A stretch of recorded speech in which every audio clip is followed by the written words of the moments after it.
देखते होता हमारे उड़हिया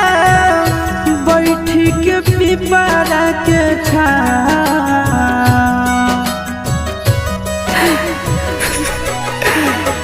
देखते होता हमारे उड़हिया बैठी के पिपरा के रुक रुक रुक अरे टरेनिया रुक रुक रुक रे टरेनिया ले ले चल जनुआ के गाँव रुक रुक रुक रे टरेनिया।